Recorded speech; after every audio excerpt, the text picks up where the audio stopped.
के तो कोई भी जेल में ऐसे नहीं रख सकता है ना निवान जी, बिना बात के तो कोई भी ऐसे किसी को भी जेल में नहीं रख सकता है ना निवान जी, बिना बात के तो कोई ऐसे जेल में नहीं रख सकता है ना भाई। भ्रष्टाचार का आरोप लगा है, घोटाला अगर किया है तो उन्हीं सब ये बीजेपी वाले रख सकते हैं बिना बात के जेल में, आप चिंता मत करिए। ये बिना बात के जेल में रखते हैं। इन्होंने ऐसे कानून बना रखे हैं जिसमें आपको बेल नहीं मिलेगी, आप जेल में रहेंगे। इन्होंने ऐसे कानून बनाए हैं, तो इनके लिए तो कुछ भी सोच लीजिए। जो प्रधानमंत्री पूरे देश के सामने ये कहते हैं कि पक्ष मुजरा करने को तैयार है, उनसे आप क्या उम्मीद कर सकते हैं? उस पार्टी से आप क्या उस पार्टी से और भी आप बेल चाहते हैं? तो सीधा बोलिए, अरविंद केजरीवाल के ऊपर ऐसे गंभीर आरोप क्यों लगा रहे हैं? मुजरा पर कहां जा रहे हैं आप? इस पर रहिए ना, क्यों बता रहे हैं अरविंद केजरीवाल जी को है? वही बता रहा हूँ आपको, इनकी मानसिकता बता रहा हूँ आपको। इस विचारधारा को, इस मानसिकता को समझना जरूरी है। जो विपक्ष को जेल में डालना चाहती है वो मानसिकता समझनी जरूरी है। ये वही मानसिकता है तो अरविंद केजरीवाल को जेल में रखना चाहती थी। अब इनकी प्रश्न ये चाहते हैं जल्दी से जल्दी वो वापस जेल में जाए। ठीक है, मैं लौटूंगी संजय राणा जी, आप कुछ कह रहे थे, लेकिन इस बीच सौरभ भारद्वाज ने और भी कई आरोप लगाए हैं। उन्होंने कहा है कि मेट्रो कोच में आप देखिए कि किस तरह से धमकी भरे संदेश उस मेट्रो कोच के भीतर रखे हुए थे। इस पर क्या कार्रवाई कर ली, चाहे दिल्ली पुलिस हो चाहे मेट्रो प्रशासन हो, भाई उसने क्या कार्रवाई कर ली? जबकि अभी हाल ही में 2 कॉल वाली घटना पर उन्होंने नाम नहीं लिया, लेकिन पता चल रहा है कि वो कहां कह रहे हैं, स्वाति मालीवाल मामले की बात कर रहे हैं कि वहां पर क्विक एक्शन लिया जाता है, वहां पर एकदम तुरंत हरकत में आती है पुलिस, लेकिन यहां नहीं आती है। मैं 2 चीज रखूंगा। आपको याद होगा 2022 में जब सुशील जी गिरफ्तार नहीं हुए थे तो क्या बोलते थे? मेरे पास फोन आ रहा है, मेरे पास पत्र आ रहा है, मेरे पास वीडियो रिकॉर्डिंग है, मैं सबको दिखाऊंगा, मुझे बीजेपी बुलाया जा रहा। 1.5 साल हो गया, अभी तक कुछ दिखाया गया नहीं? दिखाया गया। ये शगुफा है, नंबर 1। नंबर 2 में आता हूं, जब ये बोलते हैं कि भैया जेल में मुझे मार दिया जाएगा। जेल किसका? आपका। प्रशासन किसका? आपका। चला कौन रहा? आप। तो भैया फिर आपको क्यों तकलीफ हो रही है? सब कुछ तो आपका है, उसके बाद भी आपको कोई मार देगा तो दुर्भाग्यपूर्ण हो जाता है। और रहा इलाज की बात, भैया आज इलाज कराना हो या कल, अगर आप बीमार हैं तो कोर्ट तो संज्ञान लेगा ही लेगा। आपको पता है कि कोर्ट ने उनको घर का खाना भी अलाउ किया हुआ है, तो भैया जेल तो कर लेगी, कोर्ट भी संज्ञान लेगा। इतनी घबराहट और झटपटाहट क्यों हो रही है आपको? आपको पता है कि डर कहां पे है, आपको पता है गलती कहां पे हो रही है। हाँ, ठीक है संजय जी। इसलिए है कि कन्हैया कुमार को मारने वाला बीजेपी का कार्यकर्ता और नो मेट्रो स्टेशन पे अरविंद केजरीवाल को धमकी लिखने वाला बीजेपी का कार्यकर्ता। आप बताइए, चिंता हो या ना हो, हमने 2 एग्जाम्पल दिए हैं। अब ये बताइए, आम आदमी पार्टी का या कांग्रेस का या विपक्ष का चिंता। दूसरी बात, जब गृह मंत्री खुद धमकी दे रहे हैं, जब प्रधानमंत्री मंच से धमकी दे रहे हैं, तो उनके संजय जी जैसे कार्यकर्ता जो होंगे वो स्वाभाविक रूप से ये बात तो करेंगे। ये तो थप्पड़ भी चलाएंगे, ये तो गोली भी चला सकते हैं, क्योंकि कहीं ना कहीं गोडसे साहब की तो अभी तो याद, आपने सही कहा। रोज गोडसे साहब भी अगर कोई व्यक्ति कुछ बोल देता है तो कर्नाटक की पुलिस आ जाती है, जो पंजाब की पुलिस आ जाती है। अरविंद केजरीवाल को दर्शाता है। मुझे तो ऐसा नहीं लगता है, मुझे ऐसा नहीं लगता है। डराता कौन है, धमकाता कौन है, इस सबको दिख रहा है। हेमंत सोरेन को या कांग्रेस को, ये हेमंत सोरेन को क्यों ना जमानत आपको मिल गई? उनको तो मिलनी चाहिए थी ना भाई, मुख्यमंत्री तो भी थे, इससे बड़ी जनता उनको चुन के भेजी थी। जो उनका प्रदेश है, ज्यादा जनता रहती है, उसके बाद उनको तो नहीं मिला ना। और यही व्यक्ति निकलने के बाद उसी कोर्ट पे आरोप लगा रहा, उसी पे प्रश्न उठा रहा, तो सोचना चाहिए इस व्यक्ति की मंशा और उसकी सोच कितनी बुरी हो। राजकोट पे आपका बयान आया क्या? इतने बच्चे मर गए बीजेपी।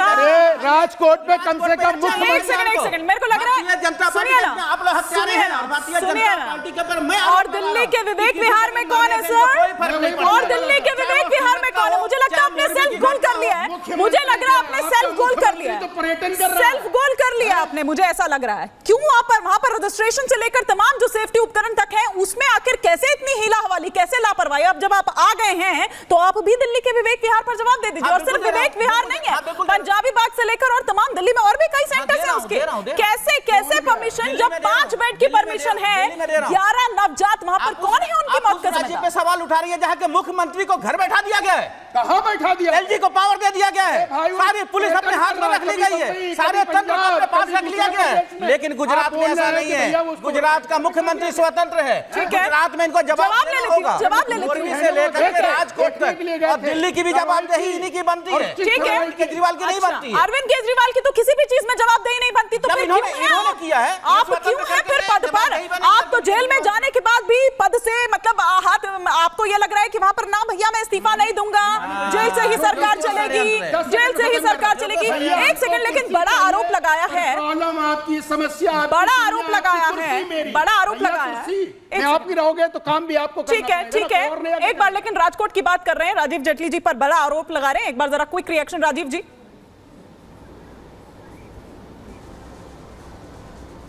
देखिए, ओवरलैपिंग हो रही थी हिमानी, मैं थोड़ा सा कुछ बीच में सुन नहीं पाया हूं। मैं अगर रिपीट करेंगे तो मैं उसका जवाब दूंगा, लेकिन मुझे ऐसा लगता है हाँ। जो जिस तरीके के आरोप प्रत्यारोप लगाए जा रहे थे, मुझे उसमें बीच में कोई बात याद आई, और क्योंकि आपने डिबेट अरविंद केजरीवाल की बीमारी पर रखी है तो मैं उसी तक सीमित रखूंगा अपने आप को। मैं एक बात बोलना चाहता हूं, देखिए, लोगों की आह भी लगती है। पंजाब के अंदर चिट्टा मतलब स्मैक, मतलब कि ड्रग्स, मतलब नशा बेचने का जो कारोबार है, उस कारोबार के अंदर इनके नेता सीधे सीधे लिप्त पाए जा रहे हैं। वो कहीं ना कहीं वो माँ जिसका बच्चा नशे में लिप्त हो रहा है, नशे के अंदर अपनी जिंदगी गंवा रहा है, वो भी तो कोई बददुआ देती होगी। वो व्यक्ति, वो पिता जो पंजाब के अंदर सफर कर रहा है, वो पंजाब की बात करेंगे तो वो भी तो गुजरात की बात करेंगे ना जेटली जी। उसी की एक कॉपी लेकर के नहीं करेंगे जेटली जी, लेकिन आपने नहीं, कहा, मैं यही बताने की कोशिश कर रहा हूं कि देखिए, मैं क्योंकि इन्होंने इतना गंभीर, अभी तक हमने अरविंद केजरीवाल जी को तो देखा था कैसे उन्होंने किरण बेदी जी को साइड किया, कैसे उन्होंने कुमार विश्वास को साइड किया, कैसे हमारी प्रवक्ता है शाजिया उसको साइड किया, कैसे कैसे उन्होंने एक एक करके नेताओं को साइड किया, मनीष सिसोदिया को साइड किया, सत्येंद्र जैन को साइड किया। अब देखिए, अब इनके नेताओं ने अरविंद केजरीवाल को साइड करना शुरू कर दिया है। अब वो सोच रहे होंगे कि भाई जिस तरीके के हथकंडे मैंने अपनाए, अब वही हथकंडे जो है सौरभ भारद्वाज अपना रहे हैं, वही आतिशी अपना रही हैं। ये भी सोचते होंगे जल्दी या तो अस्पताल जाए या जेल जाए।